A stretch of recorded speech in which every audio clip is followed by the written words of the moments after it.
إن الذين يغضون أصواتهم عند رسول الله أولئك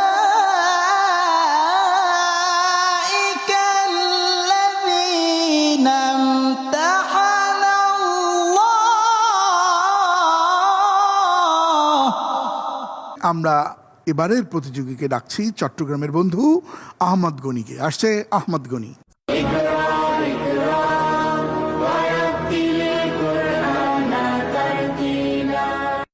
সূরা হুজরাত 1 আয়াত থেকে 6 আয়াত পর্যন্ত তেলাওয়াত করো।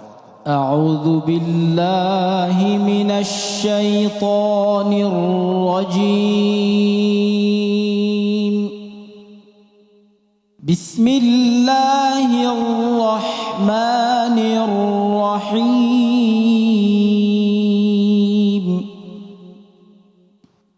يا أيها الذين آمنوا لا تقدموا بين يدي الله ورسوله واتقوا الله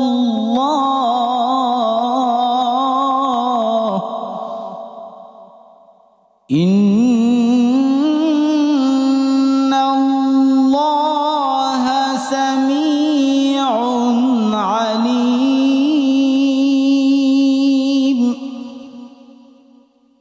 يا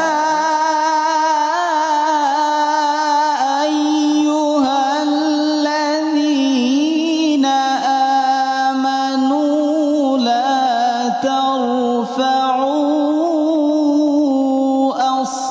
أصواتكم فوق صوت النبي لا ترفعوا أصواتكم فوق صوت النبي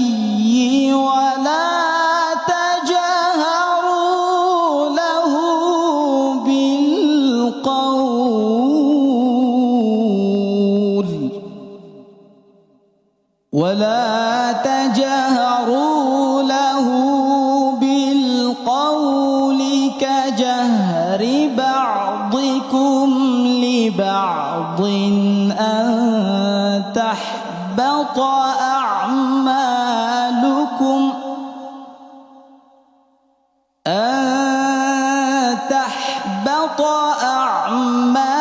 أعمالكم وأنتم لا تشعرون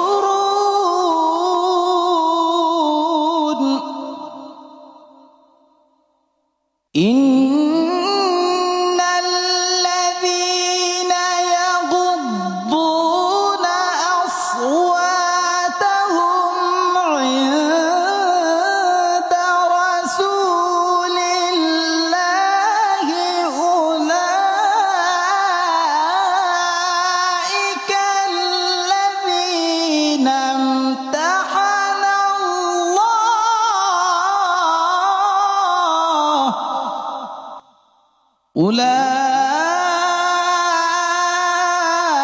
أولئك الذين امتحن الله قلوبهم للتقوى لهم مغفرة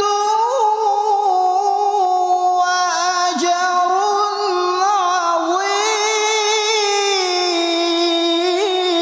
عظيم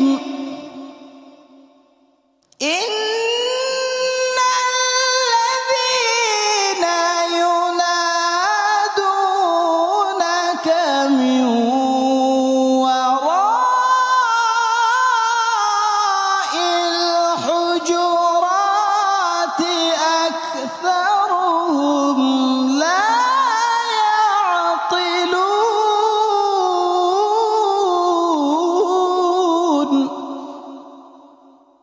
ولو أنهم صبروا حتى تخرج إليهم لكان خيرا لهم والله غفور رحيم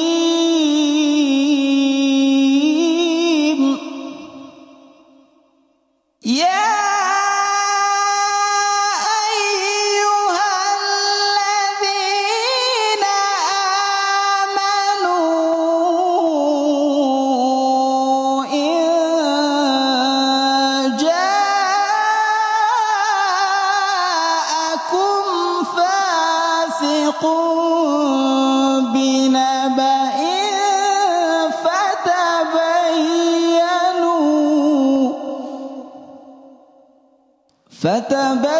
فتبينوا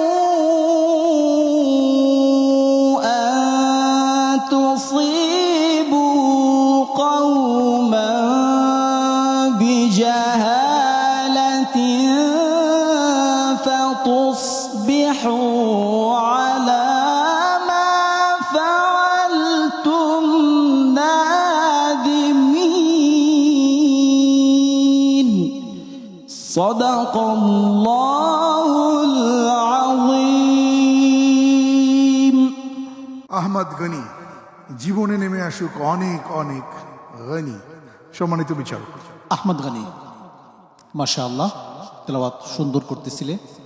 একটা কথা মনে রাখবে, প্রতিযোগিতায় নিজেকে কন্ট্রোলে রেখে পড়তে হবে। সম্মানিত বিচারক, মাশাআল্লাহ, আহমদ গনি, চমৎকার তেলাওয়াত, সুন্দর তেলাওয়াত। তোমার দারাজ কণ্ঠের তেলাওয়াত আমরা শুনলাম, যেটা প্রশংসা করার মতো। তোমার কণ্ঠ সুন্দর, আল্লাহ তোমাকে অনেক বড় নিয়ামত দিয়েছেন, এটা তুমি যত্ন নিও।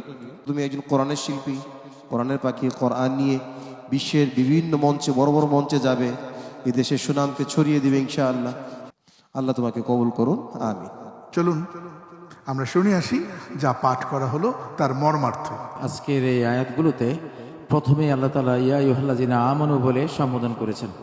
এই সম্বোধন যখনই করা হয় তখন বোঝা যাবে একটা অনেক বড় নেয়ামত এবং কল্যাণকর নির্দেশ আল্লাহ তাআলা আমাদেরকে দেবেন, যেহেতু ঈমানদার বলে তিনি সম্বোধন করেছেন।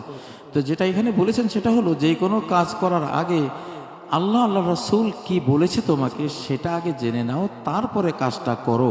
আগে জানো, পরে কাজ করো। এমনটা নয় যে আগে কাজ করলে পরে পাস্তাইলে যে কি করলাম, এটা ভুল হয়ে গেল, এমনটা করো না। তো এই আয়াতগুলির, এই প্রাথমিক আয়াতগুলো নাজিল হওয়ার একটা শানে নজুল আছে, প্রেক্ষাপট আছে। সেটা হলো হযরত আবু বকর সিদ্দিক এবং ওমর ফারুক দুই ব্যক্তির নেতৃত্ব নিয়ে একটা ঝগড়া লিপ্ত হয়েছিলেন, আকরা ইবনে হাবিস আর কাকা ইবনে আমর। তো হযরত ওমর বলছিলেন ইনাকে আমির বানানো হোক, আবু বকর বলছেন না ওনাকে বানানো হোক। দুজনের মধ্যে এটা নিয়ে বচসা হলো। এমন তো হয়নি যে আমাকে বানানো হোক। না না না না, অন্য দুইজন, ওনারা কখনো নিজেরা ইমারত চাইতেন না। অন্য দুইজনের ব্যাপারে ঝগড়াটা হলো। তখন ওমর বললেন মা রাত্তাইল্লা খেলাফি, আবু বকর তুমি তো খালি আমার বিপরীত মুখালাফাত করারই তুমি সবসময় পরিকল্পনা করো। আবু বকর বললেন যে না না না, আমি কখনো এটা করি না। একটা বচসা হলো। পরে হযরত ওমর ক্ষমা চাইলেন। তো এইখানে সাহাবীরা বলতেন যে কাদাল খাইয়েরানে আইয়াহলেকা, উম্মতের সর্বোত্তম দুই ব্যক্তি এই ঘটনায় ধ্বংস হওয়ার উপক্রম হয়েছিল। আল্লাহ রাসূলের সামনে বসে তারা ঝগড়া করার কারণে এই আয়াত নাজিল হলো যে না, খবরদার, রাসূলের সামনে তোমাদের এই ঝগড়াটা করা উচিত হয়নি। রাসূল সাল্লাল্লাহু আলাইহি ওয়াসাল্লাম খুব একটু রেগে গেলেন যে হালান্তুম তারিকুলি সাহেবী, ওমরেরা তোমরা কি আমার দিকে তাকিয়ে আমার এই সঙ্গী গাড়ে সওয়ারের এই সঙ্গীকে ছেড়ে দিতে পারো না? আবু বকরের সাথে কেন ঝগড়া যাও তোমরা? তিনিও আবু বকরের পক্ষ নিলেন। যাই হোক, তো পরে হয়তো তোমরা সামলে গেলেন। এখানে 6 নম্বর আয়াতে একটা বড় মূলনীতি বলেছেন যে কোনো মিথ্যাবাদী ব্যক্তি যদি কোনো ইনফরমেশন দেয়, কোনো সংবাদ পরিবেশন করে, যেমন আজকাল সাংবাদিকরা বহু সংবাদে দেয়, তো আল্লাহ বলছেন যে যদি তোমার তার ব্যাপারে আস্থা না থাকে, সে কি সত্য বললো না মিথ্যা বললো, তাহলে আগে যাচাই করবা, পরে ওই সংবাদ প্রচার করবা। ওইটা যাচাই না করে ওটা প্রচার করো না। যদি এইভাবে করো, প্রচার করে বসো, পরে দেখা গেল মিথ্যা সংবাদ, পরে তুমি লজ্জিত হবে। আল্লাহ তাআলা আমাদের তৌফিক দান করুন এগুলি মেনে চলার। আল্লাহ তাআলা আমাদের বোঝার তৌফিক দান করুন, আমিন। নিশ্চয়ই ছোট্ট একটা বিরতি, আশা করছি ফিরে এসে আবারও পাবো আপনাদের। চকিত সত্যবাণী নিত্য মহিয়ান, সাউতুল কোরআন, সাউতুল কোরআন, সাউতুল কোরআন আমার সিম সাউতুল কোরআন